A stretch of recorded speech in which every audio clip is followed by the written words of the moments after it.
देखिए, आज मैं आपको ये बताना चाहूँगा कि औरतों को नमाज किस तरीके से पढ़नी चाहिए। समझ रहे हैं आप? औरतों को नमाज किस तरीके से पढ़नी चाहिए और कैसे पढ़नी चाहिए, ये सब मैं आज आपको बताऊंगा। और एक बात और, कि जैसे हमारी माँ बहन है, जैसे गर्मी का मौसम हो रहा है, गर्म मौसम है, तो गर्मी के मौसम की वजह से मगरिब की नमाज, इशा की नमाज छत पर पढ़ लेती हैं, खुले आसमान के नीचे, या बाहर आंगन में पढ़ लेती हैं। देखिए, मैं उन माँ बहनों से कहना चाहता हूँ कि जो नमाज छत पर या बाहर आंगन में पढ़ती हैं, वो आंगन में नमाज ना पढ़ें, बल्कि छावे में पढ़ें।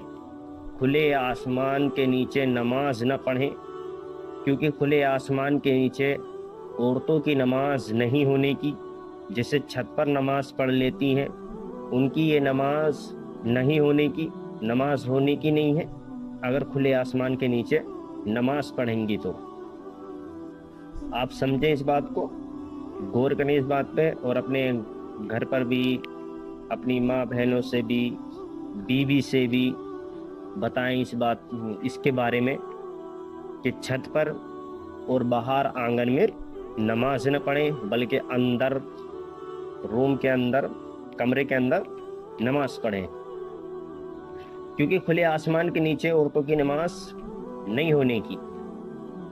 और नमाज का तरीका है, जब वो नमाज पढ़ने के लिए खड़ी हो तो उनके पैर, दोनों पैर टखने मिले हुए हो, आगे से बस थोड़ा सा महज खुला हुआ हो, आगे से खुले हुए हो और पीछे से इस तरीके से मिले हुए हो, बस। ठीक है। और जब नियत बांधे तो कानों तक हाथ ना ले जाएं, कानों की लो तक मर्दों की तरह ना करें।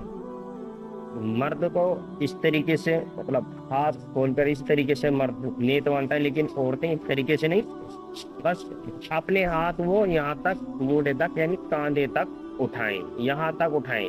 हाथ की उंगली ऐसे न फैलाएं, बल्कि इस तरीके से रखें। हमारी माँ बहनें, उनकी उंगली इस तरीके से रहें, मिली हुई, यहाँ तक हाथ उठाएं। और जी पिस्तान के नीचे अपने हाथ को रख लें। पहले उल्टे हाथ की हथेली को रखें, फिर सीधे हाथ की हथेली उल्टे हाथ की ऊपर हथेली इस तरीके से यहाँ पर मिला दें।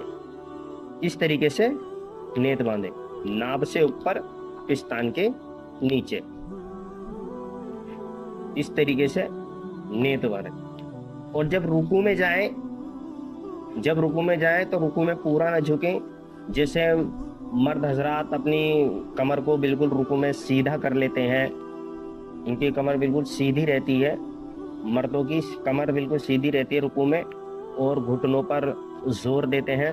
लेकिन औरतों को ऐसा हरगिज नहीं करना है, बल्कि हल्का सा झुकें, थोड़ा सा झुकें, कमर को बिल्कुल सीधी ना करें।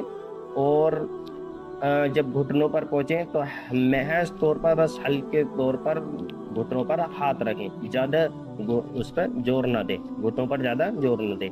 और हाथों की उंगलियों को फैलाएं नहीं, बिल्कुल सीधी एकदम, बिल्कुल हाथों की उंगली ऐसे इस तरीके से मिली हुई हो और रखी हुई हो, उंगलियों को फैलाएं नहीं। और जब सजदे में जाएं तो सजदे में भी जो ये बिल्कुल उंगलियों को इस तरीके से रख लेनी, इस तरीके से नहीं, बिल्कुल इस तरीके से मिली हुई हो उंगली एक दूसरे से, दोनों हाथों की उंगलियां एक दूसरे से मिली हुई हो, दोनों हाथों की उंगलियां इस तरीके से मिली हुई।